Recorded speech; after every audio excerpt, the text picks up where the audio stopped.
तो नमस्कार प्रणाम भोजपुरिया भैया लोग और सब बताएं कैसे बानी रुआ सबे। उम्मीद करता नहीं रुआ सब ठीक ठाक होखा भैया और हमहू ठीक बानी।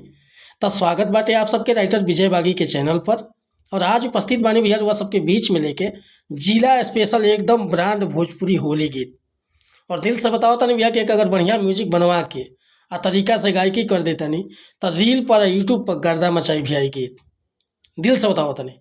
तो चलिए देर न करते हुए मैटर के शुरुआत कइल जाए कि कैसे गीत के गावे के बा, का एकर धुन बा, का लय बा। लेकिन वीडियो स्टार्ट करे से पहले भैया एगो बात बतावल चाहब। अगर वह नया सिंगर बानी आ सिंगिंग में इंटरेस्ट बा, अच्छा मैटर के तलाश में भटकतानी, बढ़िया गीत नहीं मिलत, तुकबंदी सटीक नहीं मिलत, तो भैया अगर हमरा चैनल पर आ गइल बानी तो एकदम निश्चिंत रही, चैनल के सब्सक्राइब कर ली, बेल आइकन प्रेस कर ली। हर रोज रुआ के नया नया मैटर सुने के, देखे के और गावे के मिलत रही भैया। काहे कि हम हर तरह के सॉन्ग राइट करीला, sad song, love song, orchestra song, romantic song, मतलब रुआ तमाम तरह के गीत लिखवा सकीले। चाहे रुआ हिंदी में लिखवाई, चाहे भोजपुरी में, चाहे ट्रैक पर, चाहे नया कंपोज। बिल्कुल उचित चार्ज लेनी भैया, लेकिन मैटर में सेंटेंस एकदम बराबर दे, गाँव में रुआ के कहीं दिक्कत ना हो। नंबर हम डिस्क्रिप्शन में डाल दिले बने, रुआ बेहिचक कॉल या व्हाट्सअप कर सकीले। आज के मैटर देखिए कैसे गाओगे बाटे। अरे पहुँच के उड़े न पैबू कबूतर, सुन लो सो के होलिया में। पहुँच के उड़े न पैबू कबूतर, सुन लो सो के होलिया में।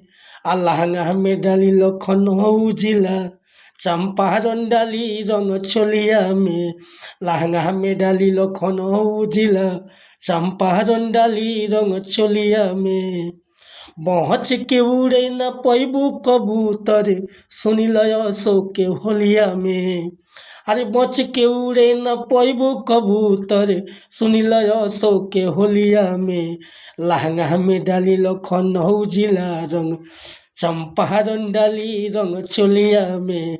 लहंगा में डाली लखनऊ जिला, चंपारण डाली रंग चोलिया में।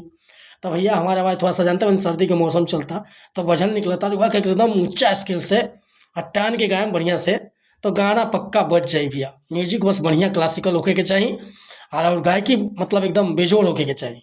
होली में जानते बनी हुड़दंग टाइप के गीत गावल जाला। तो अगर ये मीटर पसंद बा, फुल गीत लिखवावे के चाहता नहीं, तो बिल्कुल उचित चार्ज पर गाना रुआ के व्हाट्सअप के जरिए मिल जाए। हमारा व्हाट्सअप के नंबर बाटे 8874473128। कोनो प्रकार के मैटर लिखवाओ खतरा, चाहे नया म्यूजिक कंपोज करवाओ खतरा, बेहिचक रुआ फोन या व्हाट्सअप कर सकता नहीं।